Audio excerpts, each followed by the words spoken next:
Hold on to your butts, everyone. It's Big News Wednesday.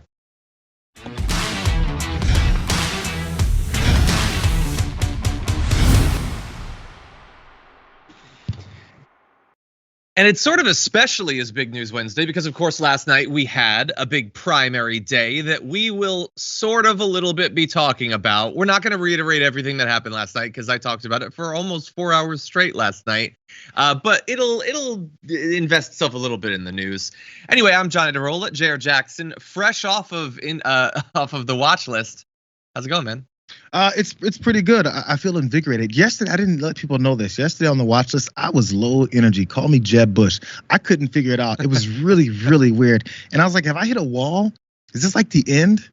Yeah. I mean, it still could be, but today I feel it probably is, honestly. I had that on Monday. I was kind of like a little bit stressed out about the election coverage we were going to be doing. And I was just in a really bad mood. And apparently when I'm in a bad mood, I'm lower energy, but also I just have a harder time organizing my thoughts. So 100%. And all it takes is, like, I've had shows that felt really good. Like, I feel like we're on and I think I'm expressing myself well and it's funny and everything. But then it takes like one show where it's not really clicking. You're like, maybe this is done. Maybe no more of this. I guess. What else can I do? Because this isn't working. But we're fragile. But anyway, we're coming back. Yeah, exactly. That's why I desire constant praise. Hey, audience, what do you think of me, especially? Anyway, thank you for being here, Jayar. Great to have you here. Great to have everyone here because in lieu of just reiterating everything that happened last night, the bad stuff, which sucks, and the good stuff, which is good. We talked about it in our pre-show. You know, some really bad people didn't win, so that's awesome. We decided we're going to have a little bit of fun. And it's not that we're not going to be talking about stuff that's serious and important. We will. But I just felt like, don't you just sometimes need to mock bad people? Can we just do that for a bit? And can we talk about things like animal news? Can we show a video of a good boy? Can we talk about Beyonce for some reason? I think that we can. I think that we can. And I think that we will. I'm ready. Anyway, with that said, we're about to launch into the news. In advance of that, how would you like to help us make sure that everyone gets notifications that we've gone live? You can hit the like button and share the stream. That's a great way to do that. And if you want to send us any comments, tweets, super chats, and in fact, I will give you a prompt. How do you feel coming out of the primary day? I know some of the losses were hard, including candidates that we talked to. Give me your thoughts about the election. We'll respond to some as we go. But with all that said, Jayar, are you ready to start the show? Oh, yeah, I think I'm ready. Okay, I'm ready too. I'm actually maybe even ready for the next step because Donkey Teeth says we're hiring at my company. John, I can teach you some machining. That sounds pretty fun, actually. I would love to work with my hands more. I originally wanted to get into automotive production engineering and stuff like that. So, I mean, we can go back to our blue collar roots. Yeah. Bro. I would like to become a contractor. I want to like work with tools and stuff like that. I know it's apparently very difficult and very complicated, but I feel like that'd be fun. But you know what? We'll do one more show. How about that? As a going away thing, we'll do one more of these political talk, whatever it is that we do. Anyway, apologies to the TD. Now I'm ready. We can talk about the news. Donald Trump absolutely loves making a mockery of the people most loyal to him, the people who worship him most. Yesterday, we made fun of him, I think understandably so, for endorsing Eric.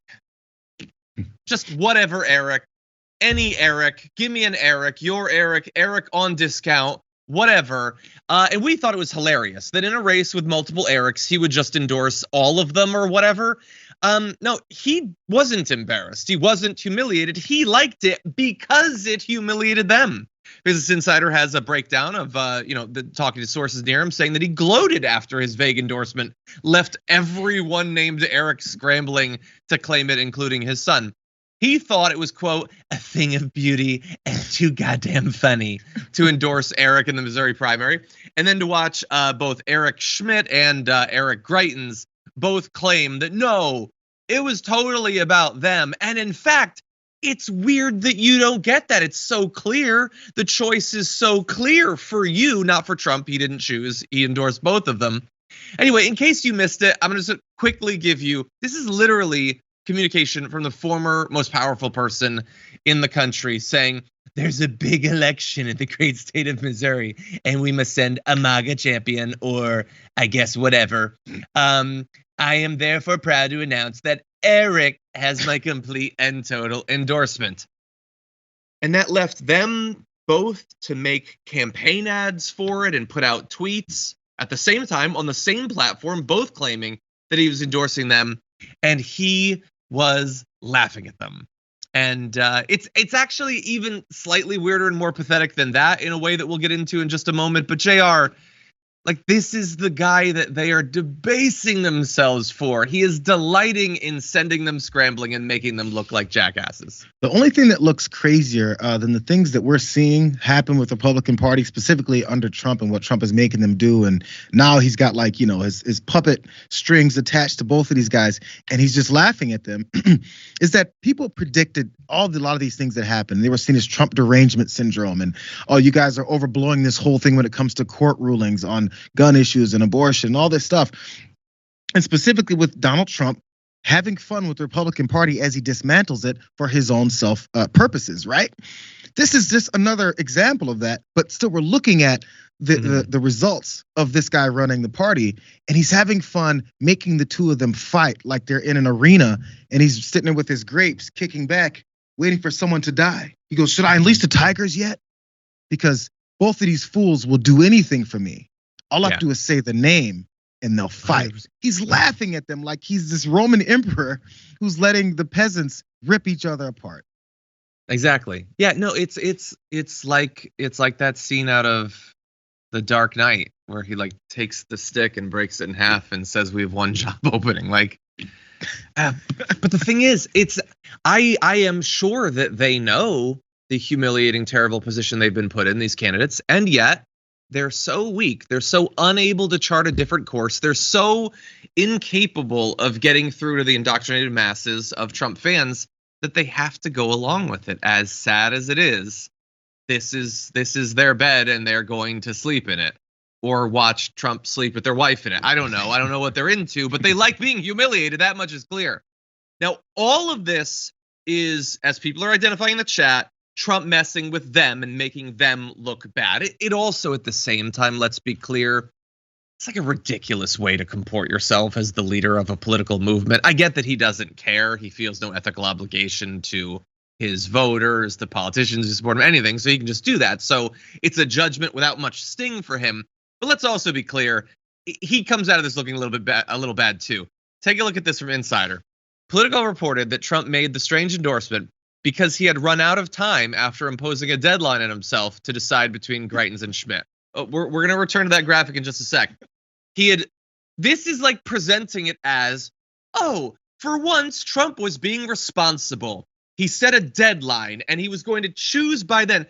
He made this endorsement like a day ago. How much longer could he have waited? What kind of deadline is that? It was on the eve of the election, and he apparently, even setting himself a goal that's supposed to trigger the mind, motivation to do the work and the research and really think about it and choose because it matters. This is an important position in elected government. He failed. He didn't come up with one. The one piece of research he did, Politico sources said Trump went for the double endorsement plan after making sure the candidates' first names were identical. So he did check something. But what did he wiki them? He's like, I want to make sure that this dumbass plan makes sense by making sure their names are the same. But no, I want to return to how humiliating they are. A day before the election, he wasn't 100% sure what their first names were. He had to check it to make sure because he didn't know, because they don't matter to him. Jayar, this is their party. I hope they enjoy it. I hope so. If they know who the guy was, but for some reason they still think they can battle over his favor, but he's literally playing games with them. Hey, you know what? I got to tell you, John, I always set a deadline. I'm last on Christmas shopping. I delay. I wait. I always set a deadline for December 27th to make sure I get my Christmas shopping done. And then when 25th rolls up, I'm like, oh my God, it popped up on me. I guess I only have a few gifts left. Nobody plans for something after a very natural and predetermined deadline date for something. And as I think you exposed here, he wasn't some deadline. It makes it sound like he's responsible, but then it doesn't. There was no deadline. It was, how can I make sure I save face here? Because whoever I choose, if I choose the wrong one, they're going to come get me. Fox News already seems to be pulling back from me a little bit.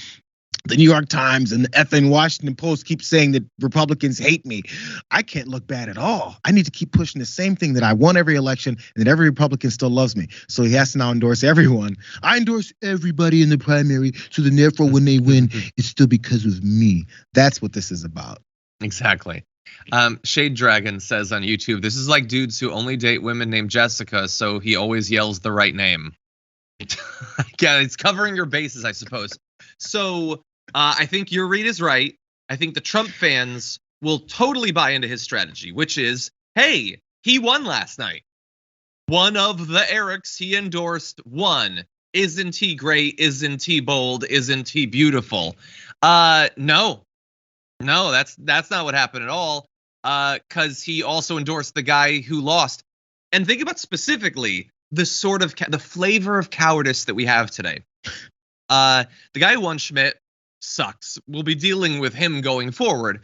But Eric Greitens is an alleged domestic abuser, sexual predator, sexual abuser, blackmailer. Trump wanted him as much as he wanted the other Eric, we have to believe. He wasn't brave enough to actually endorse him, but he also wasn't brave enough to stand against this guy. A guy who had all of that baggage. Trump was not brave enough to say no because he was worried. He was scared. Deep down inside, he was scared that guy would win. And if he turned against him, then he'd look even worse. He couldn't draw a line when it came to all of those insane allegations. And think about the stakes for him, how easy it, in theory, could have been to just go for Schmidt. You might say, well, he has to be careful because they're two different people. They have two different platforms. They'll support or reject him on different policies if he becomes president again. No, they're Republicans. They have no policies. They have no platform. They will do, either of them, whatever he says. And yet, he just wasn't willing to actually go for or against either of them. And Greitens, too, they're both so pathetic. He was the governor of a GD state in America. And back when he was governor, could he have possibly imagined that this real estate, reality TV bozo was going to endorse him and his opponent? He was the executive of an entire state. And he has to debase himself to this dude. He was a Navy SEAL. His buddy talks about how it's crazy what power will do to you. It'll take you right out of the running for power, ironically, if that's all you're obsessed with because you don't think about anything else. Did you guys also do the story about the friend of his, Eric Greitens' friend, who said we were both in service together, and after he came out, he was trying to determine if he's going to be a Democrat or Republican. It was all just trying to gain some more power. He has no effing principles whatsoever. So I mean, he's got something. The dude clearly is a hardcore rabid misogynist based on his personal life. We understand that. So I would say that while people like that can certainly be found in both parties, I think it has a slightly more natural home on the right. So I think he chose right in that respect. But like a lot of these politicians, he he didn't come into this with a really set concrete value system and ideas of the future of America and the policies needed to get us past certain crises. No, there's none of that. It's all just invented. It's whatever it has to be. It's the nature of grift. You want an audience, you want the money, you want the fame and the support. So you just look out there and say, what do people want to be told? Okay, that's what I believe. I guess that's the thing that is super important to me now. And that's who he was. Now, thankfully, he lost. Again, it ain't like we got a good person instead. But he seemed worse, so maybe this is progress. I don't know. I want to remind you just quickly, though, in terms of Trump humiliating the people who support him. Remember Mo Brooks? unsuccessfully appealing to Trump to re-endorse him after he took away his endorsement. Trump said that Mo Brooks went woke over the 2020 election, which is both utterly meaningless. It doesn't mean literally anything. Mo Brooks is like a rabid conservative, and going woke over the 2020 election, all he said was, can we focus on this midterm election? He didn't say Biden won or anything like that. So it's utterly nonsensical, and also the most devastating thing you can say about a Republican. He declared Mo Brooks, of all people, to be woke after Mo Brooks was nothing but loyal to him year after year. And then, of course, I'm just going to show a picture, and I think you can fill in all the context. Take a look at this of Nancy Mace outside Trump Tower. Like, we appeal more often to the conservative viewer, the regular conservative, and we try to get them against their will to have some goddamn self-respect. But I also want to extend this challenge to the Republican politicians. Like, man up, woman up, grow a backbone, whatever metaphor you want to use. This is no way to live. Okay, it ain't worth it. It ain't worth it. What are your thoughts, Jayar? Ironically, it's one of those things where, you take the easier route, and it doesn't seem like it would be because there's a lot of campaigning and ass kissing and constant kneeling for Donald Trump and all this. It seems like it's a lot of work to do this, and it's just easier to maybe be honest, to maybe do something that's helpful or something that fulfills you. Oddly, all this, I would be surprised that this fulfills people. But again, I mean, even Nancy Mace, she has like 2.5 decent thoughts and actual beliefs and principles behind her, but she has to suppress it sometimes in order to then be a star within the Republican Party, like show up in front of Trump's hotel and beg him. Jesus, man. It's so much easier just to be yourself, and then maybe people will like you. And if they don't, move on to something else. Become an accountant. I don't know why I always say accountant whenever it's a regular job. A dignified job. I don't know. There's a lot of great jobs I occasionally think about. Yeah, no, you're right. She is right on one or two things, but she also mocked AOC for being terrified of being raped on January 6th. So she deserves literally everything that comes to her, and a lot of things that haven't. It's amazing. Exactly. Yeah. No, the fact that she has been humiliated in this way, I'll take it. I'll take it. Anyway, with that said, we're going to go to our first break. We come back. We got some more bad candidates. We got like the anti-abortion people cannot help themselves when they talk about it. Like, if you've ever wondered, why is it that so few people agree with them? We're going to describe in real time why after this.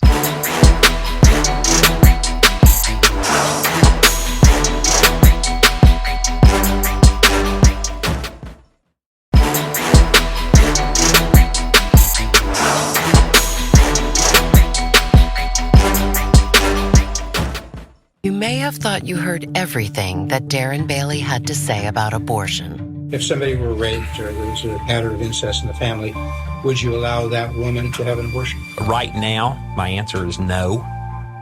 But that's not all Darren Bailey has said. The attempted extermination of the Jews of World War II, it doesn't even compare on a shadow of the life that has been lost and with abortion. Look, if you're listening to a Republican politician speak in anything other than the most public setting, just wait. Wait 5 seconds, wait 30 seconds, and the anti-Semitism is just waiting to be released. They can't help it. It's how they feel, and they want to say it. They're proud of these disgusting views, obviously, about abortion, about reproductive rights, but also needlessly making it about the Holocaust. Like, in the style of the internet, absolutely nobody was asking him about the Holocaust, but he had to make it about that. He had to use millions of people being killed as hey, that ain't nothing. Get a load of abortion. Now, he would have you believe that if you were offended by that, the problem is really with you, okay? Now, he put out a statement implying that he didn't mean what he seemed to mean. The Holocaust is a human tragedy without parallel, he says, except, of course, the parallel he made in the video we just showed you. But he goes on to say, in no way was I attempting to diminish the atrocities of the Holocaust and its stain on history, except, again, in the very specific way he just did. I meant to emphasize the tragedy of millions of babies being lost. I support and have met with many people in the Jewish community in Illinois and look forward to continuing to work with them to make Illinois a safer and more affordable place for everyone. Well, here's the thing. That thing that he just said about, I've met with many people in the community I just offended, is often thrown out there as a, hey, don't worry. I'm not a bad guy. Look at me. I've spent time with this group. As if that's all the work that you need to do. Here's the problem with that theory. You having met and worked with many Jewish people in community didn't stop you from comparing the Holocaust to abortion in a way that makes light of the Holocaust. Apparently you needed to meet with a couple more people in Illinois. You needed to work with them for a little bit longer because it didn't accomplish the goal that you would have us believe it was going to. Jayar, what do you make of this guy? He's, by the way, he's the Republican nominee for governor in Illinois. This ain't just state senate or whatever. Yeah, it's a pretty big deal. And I wonder how many people actually know who he is. Again, it's just one particular state, but a governor of that state. Now, the reason why guys like to say things like bring up or have these comparisons to the Holocaust is because they know that they're losing this argument. They're losing this conversation. They know that they're the least popular folks in the country for these stances, these principles that they have that they don't actually really believe in. Because, when push comes to shove, or when it becomes to something that they need or something that they would like to advocate for, or that maybe makes their lives better, or maybe their mistress on the side, or their wife who's got a pregnancy that is going to kill her, or the baby isn't really going to survive. It's weird because then they'll be down for all these types of things. But in order to legislate, in order to get into office as a Republican, you have to compare it to these drastic things because no one will listen to you under normal circumstances because you're not making any sense whatsoever. And by the way, there's one other part about this because he talked about how he's pushing back on the criticism for him making that comparison because he's been around Jewish folks and he's worked with Jewish folks. He's had meetings with them. How many meetings have you had with women who experience things that would be necessary for them to get abortions? How many mothers potentially have you experienced that have had miscarriages that then had to get their reproductive rights enacted so that they can do something about it afterwards? How much do you know? How many doctors, how many OBGYNs have you spoken to? How many doctors that actually take care of these procedures have you spoken with to ask how this works and why many women do it? Or how about you just Google search it? Because I haven't talked to any of these people either, but I looked it up and you can find out that it's not 16, 18-year-old loose girls that just won't close their legs and they don't know what their responsibilities are, because that's this perception that they're pushing on folks. So if you're gonna talk about how you've been talking to Jewish folks and now that's why you're all cool with them, how about you talk to the people that you're affecting by trying to take away their rights and then comparing it to the Holocaust? He won't do that though, because then he'll have to actually err on the side of normalcy in reality. Yeah, no, he's not a fan of that.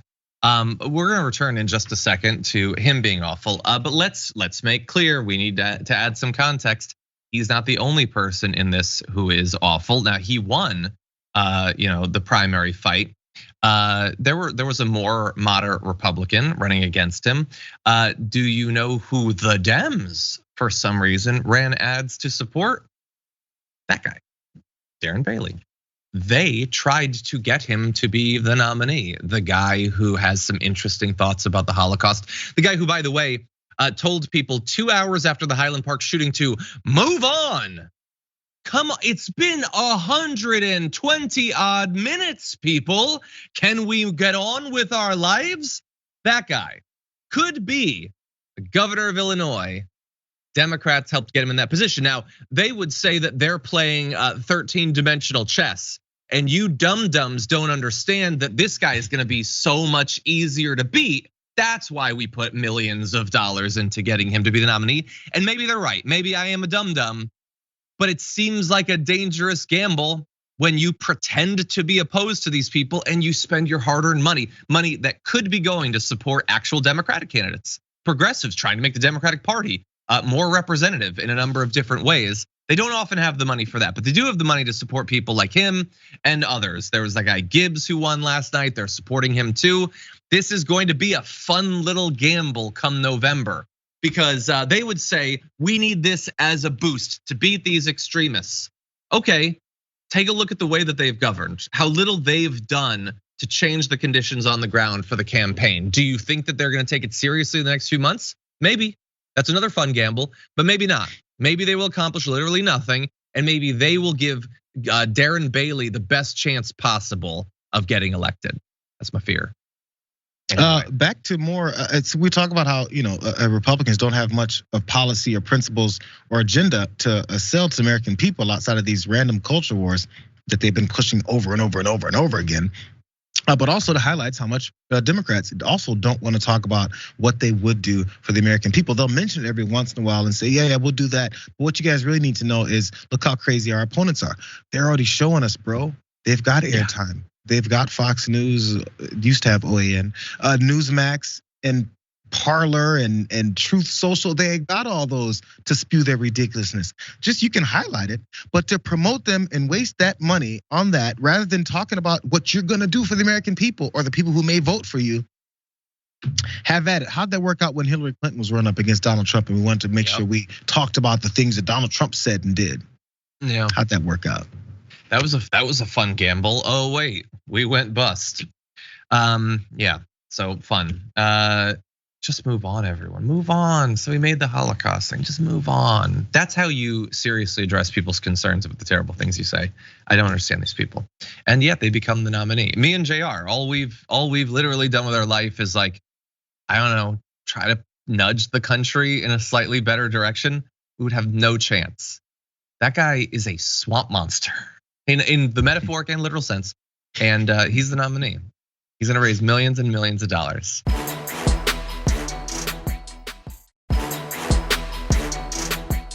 Good news, bad news on the topic of abortion. As I'm sure you know at this point, the effort to strip protections for abortion rights in Kansas, that amendment was soundly defeated in Kansas in some of the best news that we've had in a primary in some time.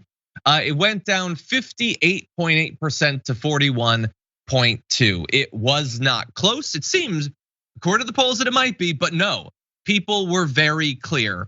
Although in defense of the people, they've been clear about this for longer than I've literally been alive. And that's never stopped the Republicans from endlessly trying to strip away people's rights. It not only lost overall, it lost in every single county. Take a look at this. In one, it went down 81-19. No, it was just defeated and defeated and defeated and defeated. But this is just one state and this is just one effort. They're going to regroup and they're going to come for those rights again. They're going to do it in Kansas. They're going to do it in other states. In fact, some defense is even now being lodged against efforts in other states to do this. You have the Justice Department filing its first lawsuit since Roe v. Wade was taken out. There's a new Idaho law that would impose a near total ban on the procedure. They say it violates a federal requirement to provide medical care when a pregnant person's life or health is at stake. We covered that a few weeks ago. No, they want to outlaw in all cases.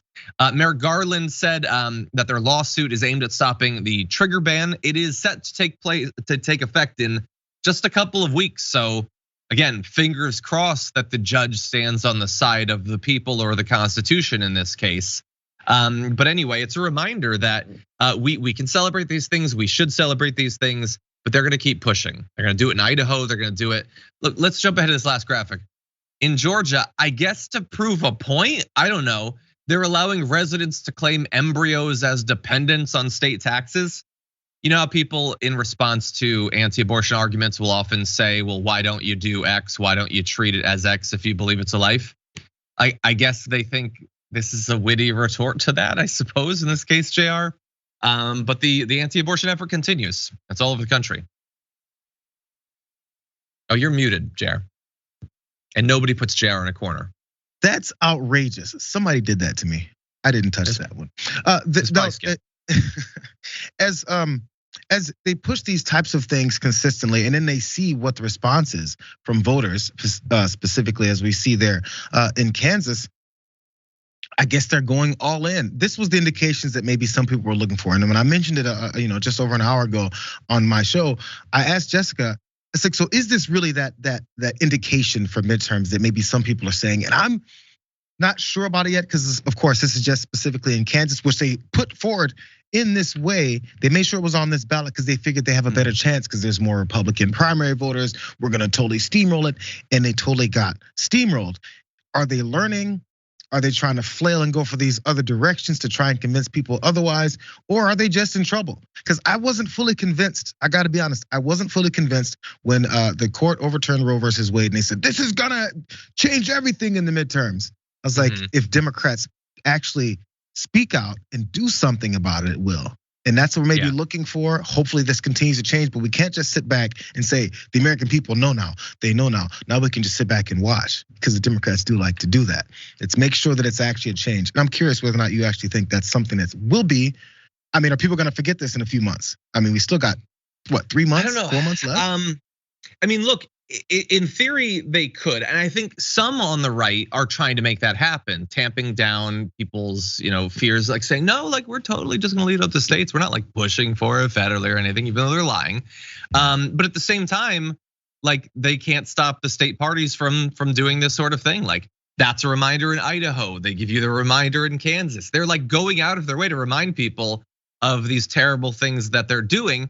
And then of course you're gonna have things like, I believe it was a 12-year-old girl who desperately needed an abortion. Those sorts of, the woman in Texas as well, who was forced to carry a deceased fetus for a couple of weeks because the doctors were terrified of what would happen to them legally. Like these sorts of things are gonna keep coming up. You can't help it. When you set up an inherently intentionally cruel system, it will generate cruel outcomes. And it's on the job of the media to make sure that people know about it. And we're gonna continue to do that. Now that said, we're gonna jump ahead to our D block, trying to make sure we can fit in everything. This one is a fun one though, so let's jump into that. Truth Social was of course set up as an alternative to Twitter, where free speech would not just be some sort of vague aspiration. No, that would be the whole point. They're not going to be banning people, shadow banning people, or anything like that. And at this point in the intro, where do you think I'm going with this? Where do you think? They're doing those things. They're and specifically shadow banning people. The stuff that enrages the right the most. Don Jr. loves talking about being shadow banned. Dave Rubin, every day I've been shadow banned. No, they're shadow banning people. Public Citizen, great organization, has been looking into this. They heard complaints from people that they were unable to post about topics, including, for instance, the January 6th House Select Committee or about the fight for abortion access. They found that content was not allowed. So they say our own research on the platform confirms that the site engages in shadow banning, which is fully or partially blocking users' content without warning, notice, or recourse. This is prevalent with regard to both progressive subject matter and across various other topics. So yes, this is politically biased censorship, which they've implied they would never do. It's generally about progressive stuff, but there's some weird exceptions that we need to dive into. First of all, though, any post containing the phrase "abortion is healthcare" automatically shadow banned. I don't like you can go to the backyard with your free speech concerns. If it's about abortion is healthcare, nope, you don't get to talk about it. Screw you. You have the wrong opinions. Your opinions are by definition politically incorrect, I guess, and they will not be allowed. They will cancel you as part of the culture they're setting up. Anyway, it's not just that. Let's see. One woman at Public Citizen talks about trying to get that stuff to be posted. She would even get a notification saying that her truth had been posted, but it hadn't. You couldn't actually see it when you searched for it. You've got posts like this that talk about birth control regulation and that sort of thing. No, those were shadow banned as well. You have a lot of banning going on around the January 6th committee hearing. So for instance, if you share a video of Ivanka Trump doubting her father's claims that the election was stolen, that's it. Your free speech rights or whatever, they're gone. But it isn't just that. Take a look at this. This is a post about like Ukraine and Zelensky. And isn't that like a conservative music guy? This isn't even lib or progressive stuff. This ain't lefty stuff. I don't even know why that was banned, but it was banned. It was taken down because that's what they do. Because all their claims about free speech and censorship and cancel culture and political correctness, it was a massive lie. And you should have known it all along. If you're a conservative, you should have known that they were lying to you. But this is how they want to run it. They've created a safe space for conservatives, except Blake something. Isn't that his name, Blake something? It's not a safe space for him. Blake Shelton, sexiest man in America, I remember. Oh, anyway, he was 1 year. Okay, but anyway, no, they're doing the censorship, they're doing the shadow banning. It was inevitable. First off, let's start with the most important thing here, John. Let's keep it real. You're still working your way to it. Yes, they did call you, what they call you earlier? One of the members, they called you beautiful, sexy, a bae. They called you a bae earlier. So I guess Blake Shelton got sexiest man alive a few years ago. You still got time, John. You still got time. We'll make it there. First off, let's start that war. People Magazine, Sexiest Man of the Year, John Iadarola. Mm-hmm. Anyways, on to this, because 5 votes. Joining Truth Social apparently doesn't get you to the truth. Now, a lot of people complaining about these things you went over. January 6th, the abortion conversation and debate. That, again, I thought they were celebrating that they won on that. But January 6th, many people were frustrated. When are we gonna hear the other side? When are they gonna let us give our side of it? How come we can't talk about our side? Hey, people are trying to discuss it on your truth site. Why don't you give us the truth? No, let's just ban it. Sounds like you don't want to have that discussion or that debate, which is exactly what would happen if they allowed any of these disgruntled folks to intrude on the truth that's being told there. Also, the abortion debate. Hey, I thought America was on your side. I thought so many Christian loving Americans that don't want any separation between your belief systems and our government's policies. I thought they'd all be in support of you. You should be shouting from the rooftops how you're in support of limiting people's rights. And they should be happy about it, right? Why are we limiting that kind of conversation? Again, because they know they're on the wrong side of all of these issues when it comes to the majority of Americans in this odd democracy thing that we say we follow in this country, except when you're not popular, except when your beliefs don't mean anything to anyone else except for oppressive agendas, then you have to start flipping it and silencing people. Yep. It's weird how the irony is just looking at them in the face, but they still can't see it. Exactly. No, I mean, it's the most inevitable news ever. We're gonna end with this. Let's jump ahead to graphic 9. Truth Social, America's big tent social media platform that encourages an open, free, and honest global conversation, but without globalists, we don't like them, without discriminating on the basis of political ideology, except in all of the cases where we do. And let's keep it real, that's what most of our fan base wants us to do. Have you tried to join Truth yet? We gotta try join. I don't want to. I'm a little worried about information being stolen though, because they don't do things very well. 100%. No, I have no interest in that. No rational person would. In any event, we're gonna go to our second break. When we come back, you might have heard, we talked about in the show yesterday, the leader of al-Qaeda was killed. That would seem to be a good thing from the conservative point of view. But Marjorie Greene has some, I almost said thoughts. Anyway, she said some stuff about it, and we'll discuss after this.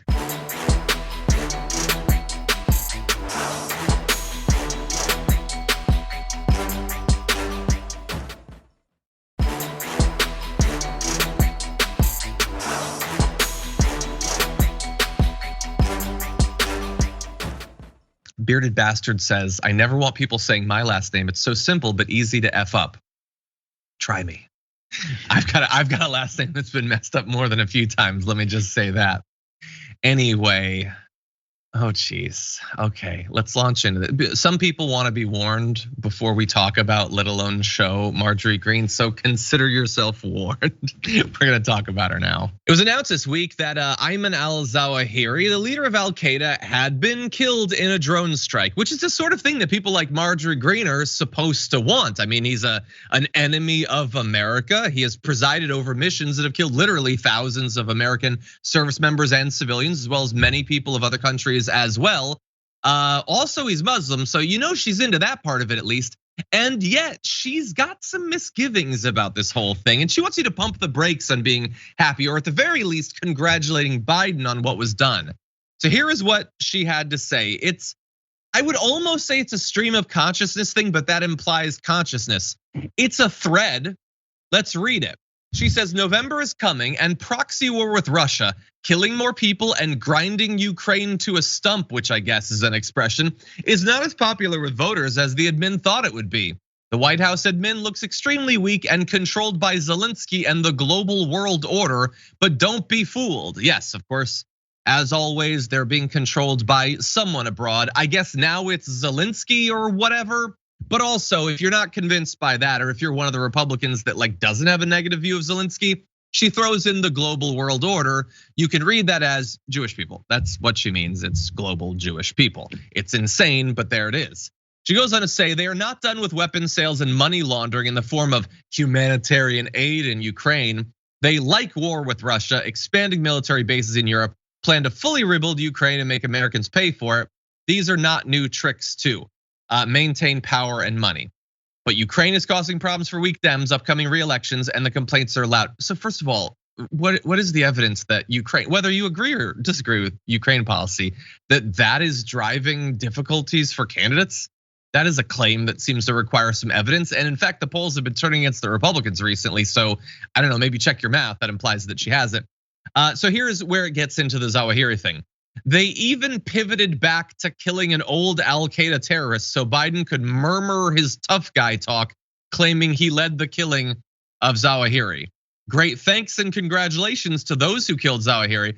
But after Biden humiliated our military, tucking tail, pulling out of Afghanistan, got 13 of our young soldiers killed, abandoned Americans, and armed the Taliban, Biden should be impeached, not taking credit. So we're gonna pause there for a moment. So you should not give him any credit because the guy was old, okay? You should question the timing of it. Maybe they just took out one of the greatest individual enemies of America because the election is coming up.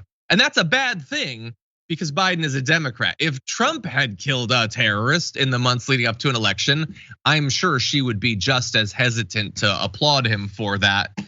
Anyway, just like the murmur, the tough guy talk, all of this, it is. They saw an opportunity to kill Zawahiri. Now we can talk about the morality or the ethics or the politics of conducting strikes like this inside of the bounds of other countries, of using drone strikes. Even if in this case no civilians were killed, we know that generally these sorts of strikes do kill civilians. There are plenty of things that you could criticize here, but she wants you to imagine that all of this is some sort of like politically motivated thing that has no merit on its own, even though she would totally give tons of credit to Trump if he had done it.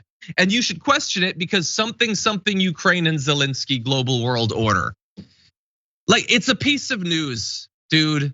Just absorb it. I know that you don't like it. You want the wins to only come for the right or whatever, but trying to spin these complicated conspiracy theories about literally every development, no matter how unambiguous, don't you get tired of it at some point?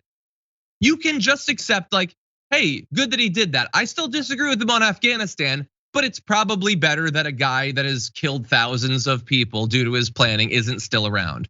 I think it really could just be as simple as that, Jayar. What do you think? The number one objective for Republicans, especially again, campaigning in election midterm year, is to make sure that credit. After those 5 tweets that she threw out there talking about this, the only one thing that matters is in, I think, the 4th one when she says Biden should be impeached, not taking credit. The one big all capitalized word is not for taking credit, because that's what they care about. That's the only thing they care about. America first, or your party first, or maybe you're trying to win an election first. And also, they've already lost their battle with Jon Stewart and these veterans that were trying to get some kind of healthcare with these burn pits legislation, and they lost that one too. And they're losing their grip on people still believing they actually give a damn about veterans in the country or anyone else that they have this claim over, these personas and characterizations that we allow the Republican Party to continue to promote themselves as. They actually despise the boys in blue unless they can use them. They despise the military until they can use them. In this particular case, they can't use them because, again, the current administration is a Democratic one. So she still tried to separate that, if you notice again in those same tweets. She's still pointing out, now good job to the military leaders who did it. But Biden, they continue trying to separate it because there'll be enough people that say, you're unhappy about this? And then she will try at least push back to say, no, I congratulated our military. I just said the guy who's in charge as the military did it has nothing to do with it, and in fact is a bad guy. It doesn't have to make any sense as long as you've weaponized your people to hate the other side no matter what they see. America to filter everything through that. No, you're totally right. We have at least 1 or 2 other examples of that. If we could go back to that the last tweet. So she says, this is after Biden humiliated our military, tucking tail, pulling out of Afghanistan. So I'm gonna reiterate what I said yesterday when talking about Tucker Carlson. There are people in America who are anti-war. Basically, none of them are on the right. And I don't care. I really do not care if they imply that they are, if they imply that they're anti-intervention. It's always hypothetical. Whenever you get to the specifics, suddenly it evaporates. So we shouldn't have been there, But how dare you pull us out? She doesn't want us in Ukraine, but she doesn't want us to leave Afghanistan.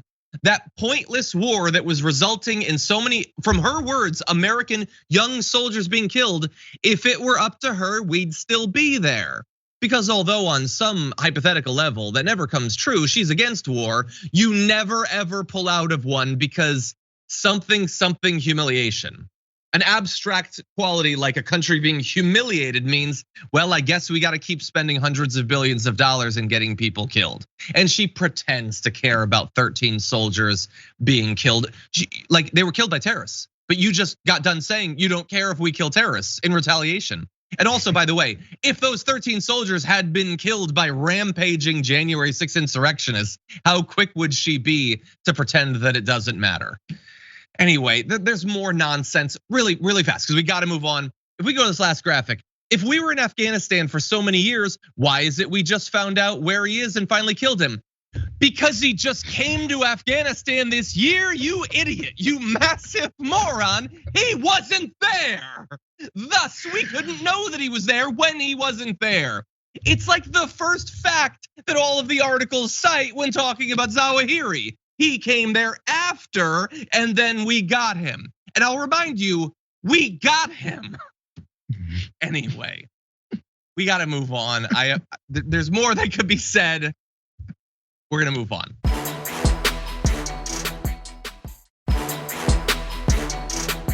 You might have heard about this insane story that an apartment on Airbnb was being advertised as a slave cabin. Well, now we've got an update. Airbnb finally, after like 72 hours of pressure, is finally speaking out on this, saying properties that formerly housed the enslaved have no place on Airbnb. Don't put yourself in a position where you need to say a sentence like that. We apologize for any trauma or grief created by the presence of this listing and others like it, and that we did not act sooner to address this issue or even respond to it. They said they're removing other listings that include former slave quarters in the US and developing new policies. Apparently, they just didn't have a policy that had to do with advertising slave quarters. Anyway, in case you missed the initial story, we want to show you a video describing why they now need to come out and say this. This is not okay in the least bit. And I know there's gonna be somebody that says, oh, you're looking for controversy where it doesn't exist. No, this is an 1830s slave cabin that is up on Airbnb as a bed and breakfast. How do I know that this is slave quarters other than just using my eyes and looking at it? Well, they say it in the listing. This particular structure, the Panther Burn Cabin, is an 1830s slave cabin from the Panther Burn Plantation. How is this okay in somebody's mind to rent this out, a place where human beings were kept as slaves? Rent this out as a bed and breakfast. Here it is. That's it right there. The slave quarters next to the big house. So I don't know why, as a country, we've put ourselves in a position where you would want to advertise something in that way. But credit to the TikToker for pointing that out, and finally for Airbnb responding. Jayar, what do you make of this? Yeah, real fast. Airbnb, I mean, they were surprised. I mean, they didn't have a plan for this because they wouldn't have imagined. Maybe they didn't know the degree to which Americans actually don't give a good hot damn about the deplorable, horrific history. We'll just go ahead and cut it off there, that we went through in this country and with our enslaved folks and how it was built up from that, because we don't like teaching that stuff in school. So there's no way they would assume that people would put capitalism over any kind of decency, especially since we're trying to mute it. I went to I went to a plantation a few years ago, and there's this tour had a happy-go-lucky tour guide. And this is where little young slaves sat. Oh my God, and look, if you look on the wall, there's a bill of sale, and it's supposed to make this exciting. That's the way we perceive, way we conducted slavery in this country. So of course people would try and put out an Airbnb, because who cares? Yeah, like teaching the reality of it, teaching the horror of it. I think that could be valuable, especially when so many Republicans are trying to stop you from ever even hearing that it existed as they try to rewrite history. But trying to make it a fun thing, it's not fun. It's not fun. It's not fun to stay in the quarters and imagine, oh, I'm in slave quarters. Isn't that fun? And I can leave tomorrow. You know, I'm just here for a day and then I can leave. It's not so fun. Cozy. So cozy. Yeah. They still do weddings and concerts on plantations, whatever. Yeah. I know. Airbnb, do better. Do literally the minimum. Anyway, with that said, that's all the time we have in our first hour. If you're on the podcast or the linear platforms, thank you so much for watching. But if you're on our other platforms, Jayar and I have a lot more to get to, so don't go anywhere. We'll be right back.